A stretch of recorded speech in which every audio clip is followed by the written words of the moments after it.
Black മാജിക്കിന്റെ ഒരു story പറഞ്ഞുതരാം. ഞാൻ ഹൊറർ സ്റ്റോറീസ് പറഞ്ഞു തുടങ്ങിയ സമയത്ത് കുറെ ആൾക്കാർ എന്നോട് ബ്ലാക്ക് മാജിക്കിന്റെ സ്റ്റോറീസ് ഷെയർ ആക്കിയിട്ടുണ്ടായിരുന്നു. പക്ഷെ അതിൽ പലതും നമുക്ക് നമ്മുടെ സറൗണ്ടിങ്ങിൽ ഇങ്ങനത്തെ റിച്വൽസ് നടക്കുന്നുണ്ട് എന്ന് വിശ്വസിക്കാൻ പറ്റാത്തുണ്ടാവുമല്ലോ.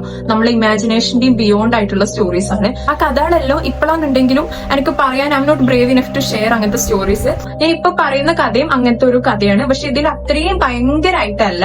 ഈ കഥയിലെ ക്യാരക്ടറിനെ നമുക്ക് ഐഷ എന്ന് വിളിക്കാം. ഐഷയുടെ വീട്ടില് ഉമ്മയും ഉപ്പയും പിന്നെ ഒരു ബ്രദർ, വലിയ ബ്രദറും പിന്നെ ഉമ്മാടെ ഉപ്പയും ഉമ്മയാണ് ഉള്ളത്. ഇവരുടെ വീട് എങ്ങനെയാന്നുള്ളൂടി പറഞ്ഞുതരാം, എന്നാലേ കഥയിലേക്ക് കടക്കാൻ പറ്റുള്ളൂ.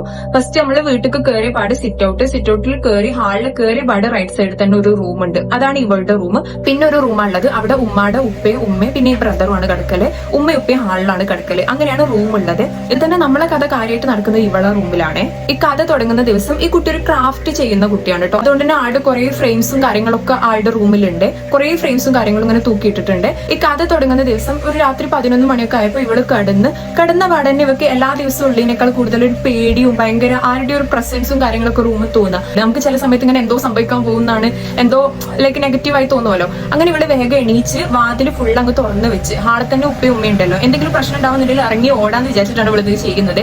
അങ്ങനെ ഇവള് ലൈറ്റ് ഓഫ് ആക്കി ഇവള് കടന്ന് കുറച്ച് സമയമായൊക്കെ തന്നെ ഇവളുടെ റൂമിലുള്ള ഫ്രെയിംസ് ഉണ്ടല്ലോ ഒക്കെ വരിക്കങ്ങ് ചാടി.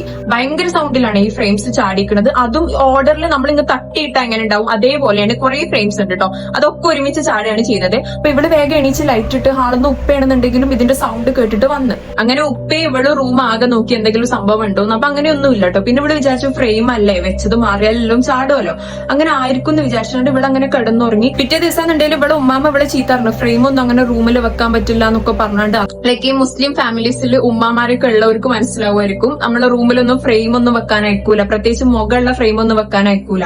അവര് പറയാ ഏഞ്ചൽസ് വരൂല റൂമിക്ക്, മലക്ക് എന്നൊക്കെ പറയും, മലക്ക് വരൂല റൂമിക്ക്. ആൻഡ് അങ്ങനെ ചീത്ത അറിയും, ഫ്രെയിമെല്ലാം വെച്ച ചീത്ത അറിയും. അങ്ങനെ ഇവിടെ ഉമ്മാമയെ ചീത്ത അറിഞ്ഞിട്ട് അവള് വിചാരിച്ചു ഇനി അങ്ങനെ എങ്ങാനും ആണോ, കാരണം ഇവക്ക് ഓൾറെഡി ഉള്ളിലൊരു നെഗറ്റീവ് തട്ടിയിട്ടുണ്ട്. ആ ഒരു പെട്ടെന്ന് ആ ടൈമിൽ ഉണ്ടായ പേടിയും ഫ്രെയിമും മൊത്തം ചാടുന്നതും ഒക്കെ ഒരു നെഗറ്റീവ് ഉണ്ടെന്നുണ്ടെങ്കിലും അവളിങ്ങനെ അവളെ തന്നെ പറഞ്ഞ് കൺവിൻസ് ചെയ്തത് അങ്ങനത്തെ ഇഷ്യൂ ഒന്നും ആവില്ല, ജസ്റ്റ് ഫ്രെയിം വെച്ച് തെറ്റിയതോ അല്ലെങ്കിൽ ഉമ്മാമ പറഞ്ഞ മാതിരി ഇങ്ങനത്തെ എന്തെങ്കിലും ഇഷ്യൂ ആയിരിക്കും എന്ന് വിചാരിച്ച് അങ്ങനെ ഇവിടെ ഒഴിവാക്കി വിട്ട്. പിറ്റേ ദിവസം ഒരു മഗ്‌രിബൊക്കെ ആയപ്പോഴാണ് ശരിയായ കഥകൾ തുടങ്ങുന്നത്. അതായത് വിഷ്വൽസ് കഥയിലേക്ക് വരുന്നത് ഇനിയാണ്.